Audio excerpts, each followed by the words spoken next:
নমস্কার আপনাদের সবাইকে। তো আমি আজকে বানাবো সুজি আর চাক্কির আটার গোলগাপ্পা।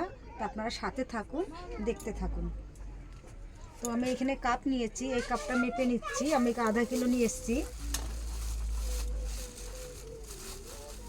1 কাপ আটা দিয়ে দিয়েছি, চাক্কির আটা। এটাকে চেলে নেবো।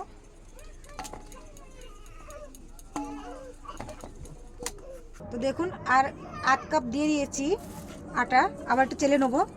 তো দেখুন, আমি আটা চেলে নিয়েছি, তো এতগুলো হয়েছে, এগুলো ফেলে দেবো। তো দেখুন, এটা বারিক সুজি আছে, আপনারা সুজি যে কোনো জিনিসই নিতে পারেন। সুজি মোটা পাতলা, আমি পাতলাটাই নিয়েছি, আর এটা চেলে নেবো।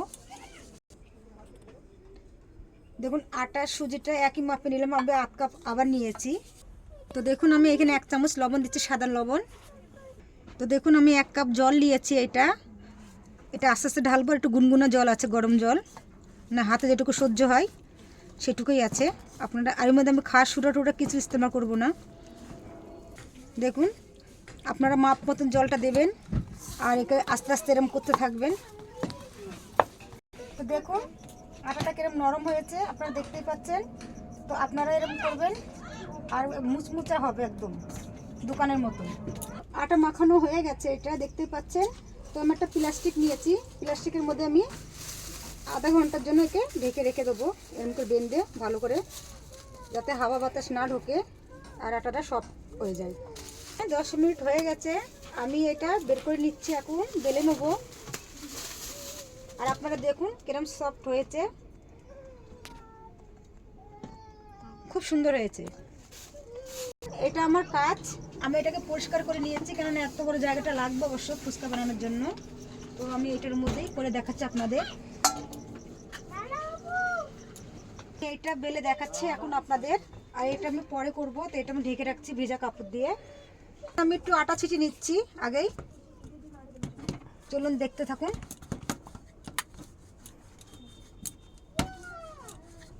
আমি এরকম করে বেলছি, আপনারা এরকম করে বেলে নেবেন। দেখুন, আমি তুলে নিচ্ছি, আবার একটু আটা ছিটিয়ে দিচ্ছি, আবার এটাকে রেখে দিচ্ছি। দেখুন, এরকম ভাবে আপনারা বেলতে থাকবেন একসঙ্গে। দেখুন কিরম বড় হচ্ছে, আর এরকম করে দেওয়াতে থাকবেন। আমি কিরম পাতলা বেলে নিয়েছি, আপনারা দেখতেই পাচ্ছেন। তো আপনারা এরকম ভাবেই বেলবেন, তো খুব সুন্দরভাবে জিনিসটা ফুলবে। আর আমি এই যে আমার কাছে কাটার জিনিস নেই, তো আমি এটা দিয়ে একটা একটা করে কাটতে থাকছি। দেখুন কতগুলো এটার থেকে হবে, দেখতে পাচ্ছেন। আচ্ছা, বন্ধ করে দিন। দেখুন, সবগুলো এরকম ভাবে কেটে নিয়েছি আমি। তো দেখুন, এই যে আমি তুলে নিচ্ছি সবগুলা, একা একা সবগুলো যে এইগুলো বেরিয়ে আসবে সাইডগুলো।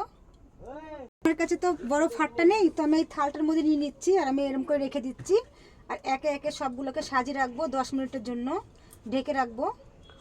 এটার মধ্যে সবটা আসছে না, তো আমি ঢেকে দিচ্ছি আগে এরকমভাবে। তারপর আবার ওপরটা একটু রেখে দিচ্ছি কটা।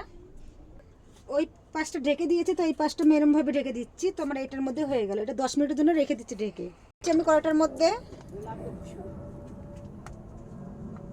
দেখুন, আমার হচ্ছে তেলটা এখানে রেখে দিয়েছি, তেল দিয়ে দিয়েছি, গরম হয়ে গেছে তেলটা, তো ফুল গরম, তেলটা আমার খুব গরম হয়ে গেছে। তো আমি এখান থেকে তুলে নিচ্ছি, একটা একটা করে তুলে দিয়ে দিচ্ছি, দেখাচ্ছি আপনাদের। আর আপনারা একদম এরমভাবে ভাজবেন, তো সবগুলো ফুলবে, একটা একটা করে সব ফুলে যাবে। তো দেখুন, একটা একটা করে আপনারা দেবেন, আর একটা একটা করে ফুল লাগলে ফুলে যাবে, ভালো মনে ফুলে যাবে। দেখুন, সব গোলগাপ্পা ফুলছে, দেখুন কিভাবে। দেখুন, আমার গোলগাপ্পা হয়ে গেছে, এরকমভাবে হয়ে গেছে দেখুন সব। তো আপনাদের ভালো যদি লাগে, তো আপনারা সাবস্ক্রাইব করবেন, আমার চ্যানেলটাকে আগে বাড়াবেন।